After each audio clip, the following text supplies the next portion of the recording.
Good morning students. Today आज हम एक नया टॉपिक शुरू करेंगे। ये टॉपिक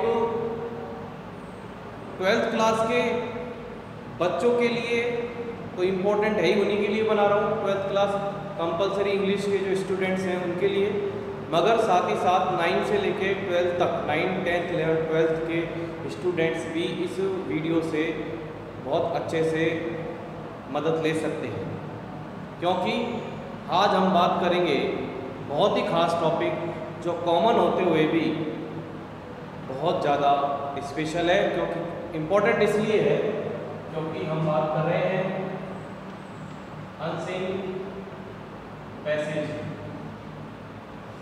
ये 12th क्लास के अकॉर्डिंग चलें तो ये टाइप फर्स्ट है। कौन सा है? Type first. दिख रहा होगा आपको बोर्ड पर, टाइप फर्स्ट। इसमें हम क्या चेक करते हैं? To test comprehension and vocabulary, यानी शब्दकोश और आप समझ आपको क्या लगता है, क्योंकि ये आपकी टेक्स्ट बुक से रिलेटेड नहीं होता। अनसीन पैसेज है, पैसेज को पढ़कर आंसर देते हैं। अब वो 8th class, 9th class, 10th और आज हम 12th में भी आ गए हैं, तो तब भी ये इसका स्वरूप बड़ा हो जाता है। तो इसमें 400 से 500 वर्ड्स होते हैं टाइप फर्स्ट। टाइप फर्स्ट में 400 से 500 वर्ड होते हैं। इसमें जो मैक्सिमम मार्क्स हैं, यानी इसके अंदर जो मार्क्स या क्वेश्चंस होते हैं वो पर 9 है, जिसमें 6 जो है क्वेश्चन आंसर है, ठीक है। 6 क्वेश्चन आंसर होंगे और 3 वोकैबुलरी से रिलेटेड होंगे।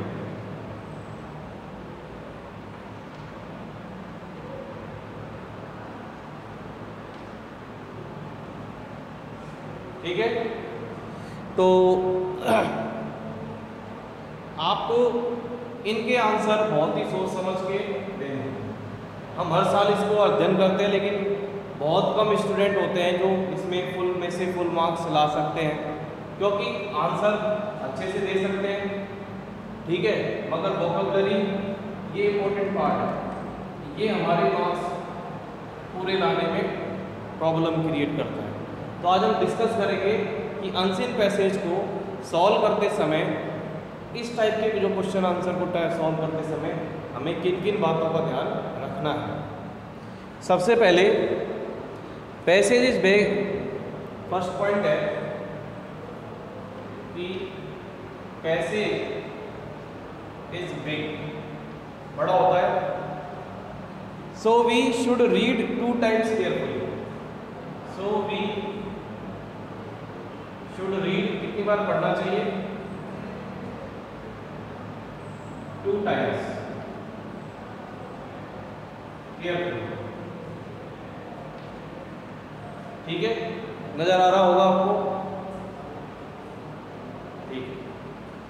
फर्स्ट टॉपिक है कि फर्स्ट पॉइंट ये है पैसेज इज बिग, बड़ा होता है, इसलिए हमको उसको ठीक से 2 बार पढ़ना चाहिए। कंपलसरी है 2 बार पढ़ना। उसका भी रीजन बिहाइंड इट। दूसरा टॉपिक है रीजन बिहाइंड इट। इसके पीछे क्या कारण है? The reason behind it. इसके पीछे जो कारण है, at first we observe the theme. 2 बार पढ़ने का रीजन बता रहे हैं। At first we observe the theme, central idea और पॉसिबल टाइटल, यानी किसके ऊपर लिखा गया है। ये तीनों चीजें एक ही बात बताती हैं। तो उसका फर्स्ट रीजन ये है कि हम ऑब्जर्व करते हैं इस चीज़ को ध्यान में लाते हैं कि ये पैसेज है किस बारे में, क्योंकि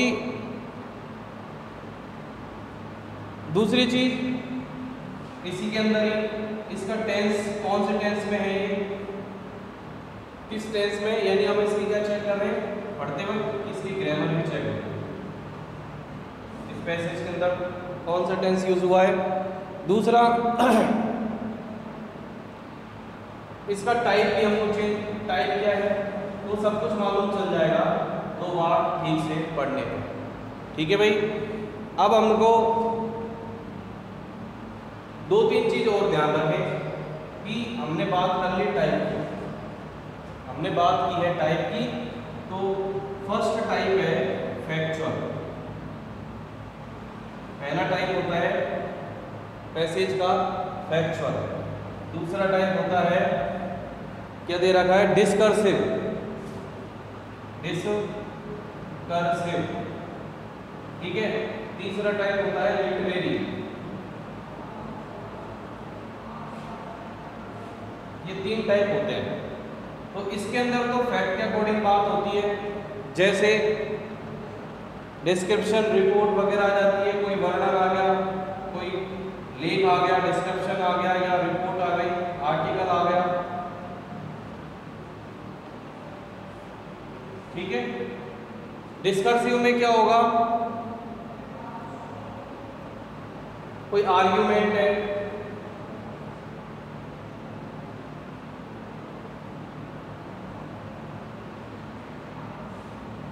आर्ग्यूमेंट है, ओपिनियन है, आर्ग्यूमेंट है, ओपिनियन है, और क्या दे रखा है इसमें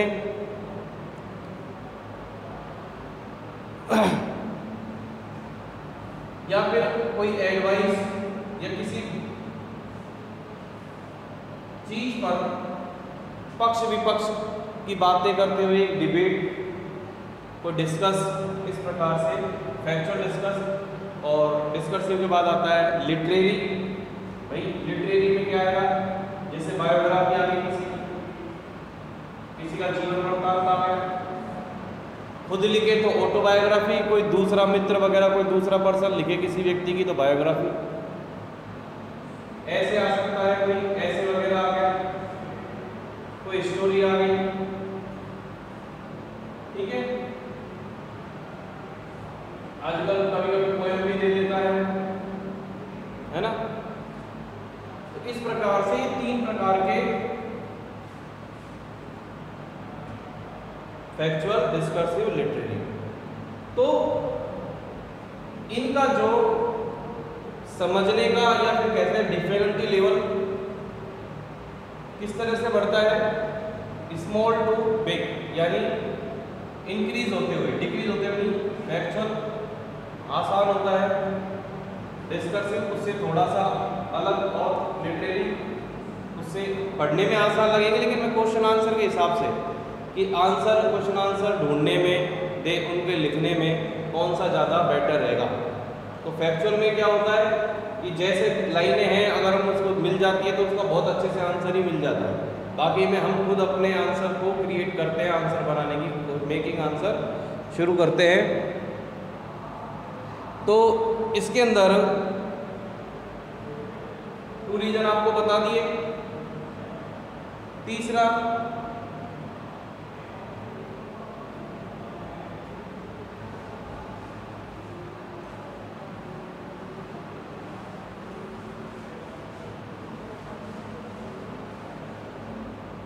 किस प्रकार से मैं बता रहा हूं कि when we read the passage, when we read the passage second time, जब दूसरी बार पढ़ते हैं तो then हमको क्या करना चाहिए, we should underline या पॉइंट आउट, ढूंढो, अंडरलाइन कर लो, पॉइंट आउट द डिफिकल्ट और इम्पोर्टेंट स्पेलिंग्स या वोकैबुलरी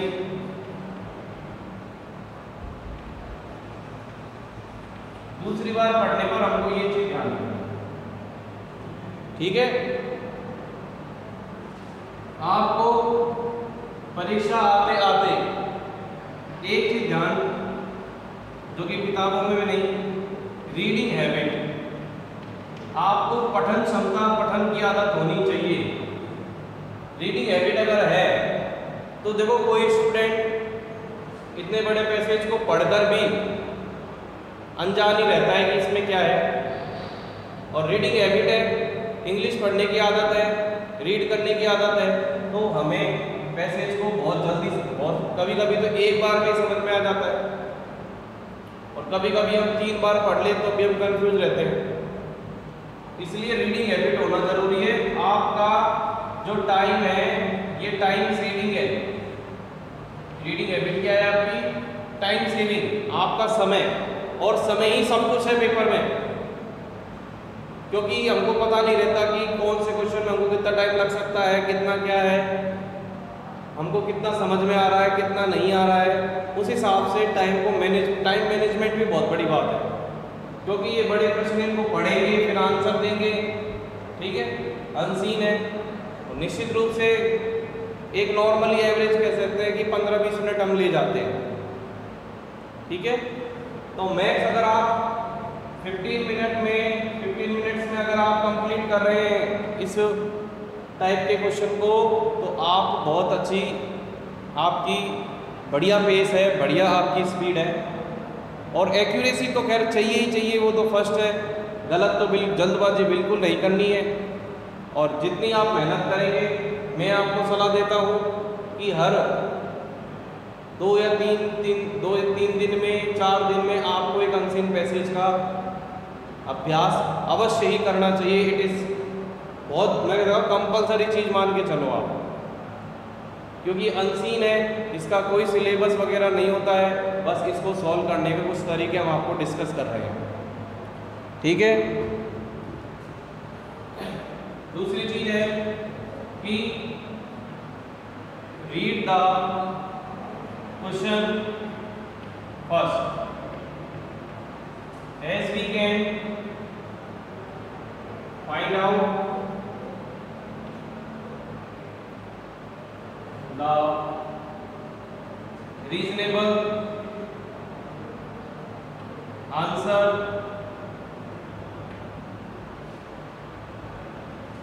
तो देखो, क्वेश्चन पैसेज को 2 बार पढ़ रहे हैं, लेकिन आप एक बार क्वेश्चन को ही पढ़ लो पहले कि कौन कौन से क्वेश्चन है, किस किस प्रकार से क्वेश्चन पूछे जा रहे हैं। उनको यदि माइंड में रह जाते हैं क्वेश्चन हमारे, उनका कुछ, तो अगर हम क्वेश्चन रीड करेंगे तो आपको पता लग जाएगा कि ये इसका आंसर हो सकता है, पॉसिबल आंसर ये है, इसका आंसर पॉसिबल ये हो सकता है।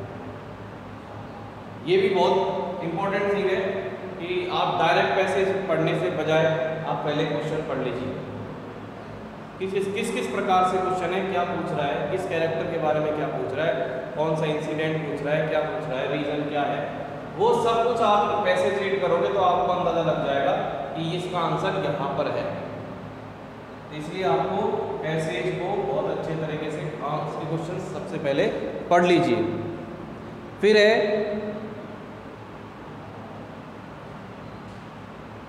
कि जो राइट आंसर होता है, यानी करेक्ट आंसर जो होता है, बहुत इंपॉर्टेंट बात है कि जो राइट आंसर होता है इज डिपेंडेंट,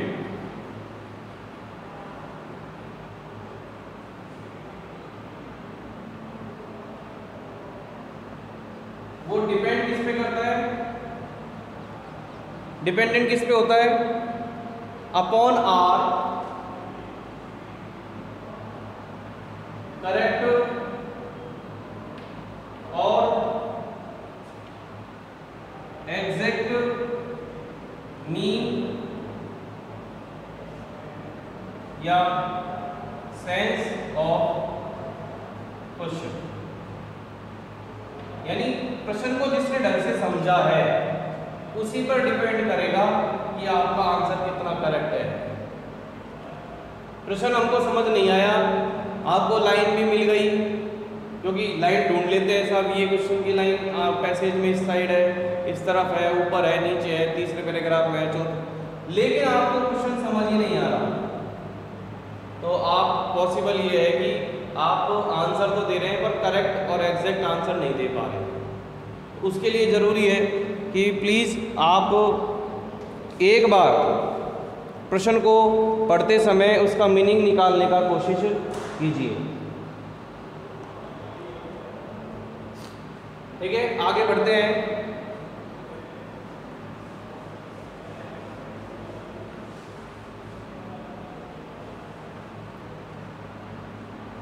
अब देखो किस प्रकार के, हमने अभी क्वेश्चन की बात करी, तो आगे बढ़ने से पहले हम बताएंगे आपको कि टाइप्स ऑफ क्वेश्चन कौन से हैं।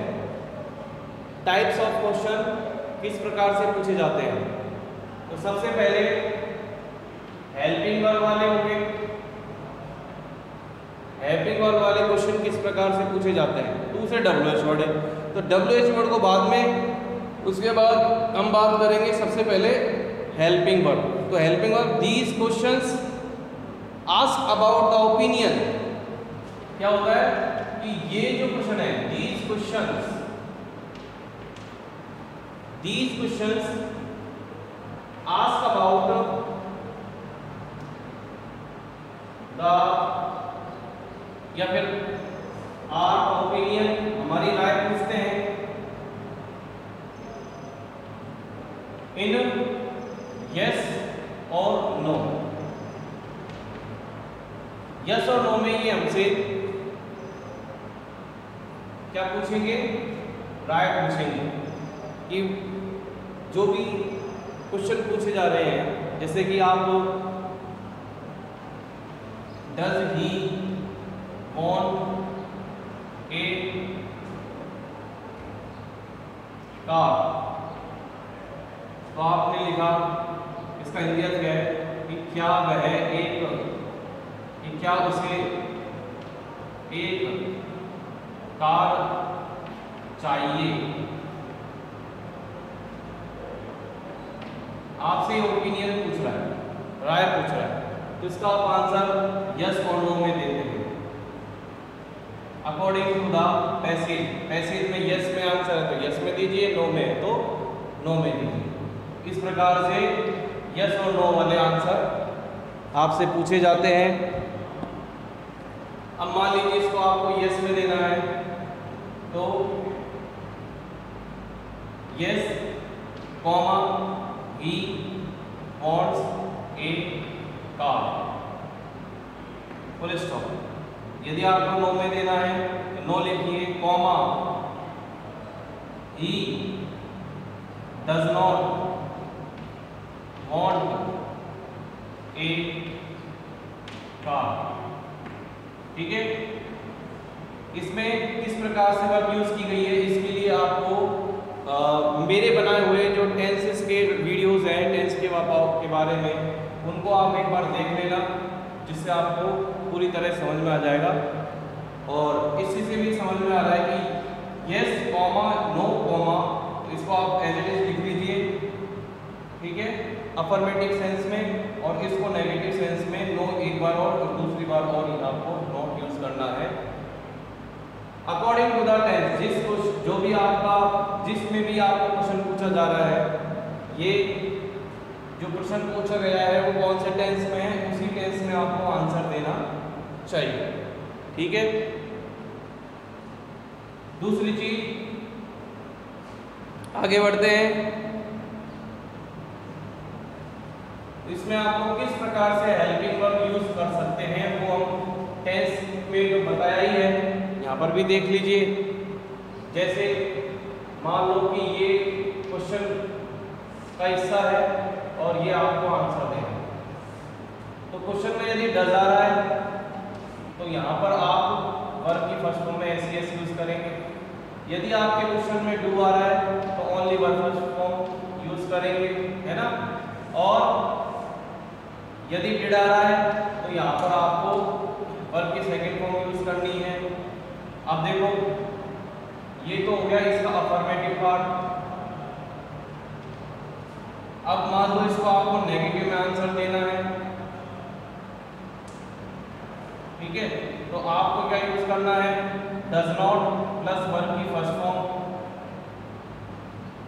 यदि आपको इसमें डू नॉट का यूज करना है तो वर्ब की फर्स्ट फॉर्म डू नॉट, और यदि डिड का आंसर आपको डिड नॉट नो नेगेटिव में देना है तो डिड नॉट प्लस वर्ब की फर्स्ट फॉर्म का यूज करना है। बाकी इनके अलावा और कोई से भी वर्ब है, यानी कैसे लिखेंगे कि रेस्ट प्राइमरी और जो मॉडल वर्ब है, मॉडल वर्ब्स होती हैं, बची हुई जो जितनी भी रेस्ट प्राइमरी और मॉडल वर्ब्स होती हैं उनको इज रिटर्न लिखा जाता है एज इट इज, बिल्कुल सेम टू सेम, उसमें कोई चेंज नहीं। इसमें जो चेंज हो रहा है ना, पॉजिटिव नेगेटिव में चेंज हो रहा है, इसमें यूज नहीं है। जैसे प्रश्न में पूछा जा रहा है इनके अलावा आप एज इट इज उनको यूज कर लोगे। क्वेश्चन में जैसे आपसे पूछा गया कि has Monu complete his work, तो बहुत आंसर इसका जो है कि कोई जो वर्ब दे रखी है, जो हेल्पिंग वर्ब दे रखी है उसी को यूज कर लीजिए, कोई चेंज नहीं होगा। यस में देना है तो yes Monu has completed his work, नहीं देना है नो में देना है no Monu has not completed his work, ठीक है। तो इस प्रकार से आपको जो रेस्ट प्राइमरी और मॉडल वर्ब होती हैं उनको एज इट इज लिख लिया जाता है, जैसे क्वेश्चन में दे रखा है उसी तरह आंसर में भी इसका यूज कर लिया जाता है, इनको छोड़कर, ठीक है। उतार लीजिए।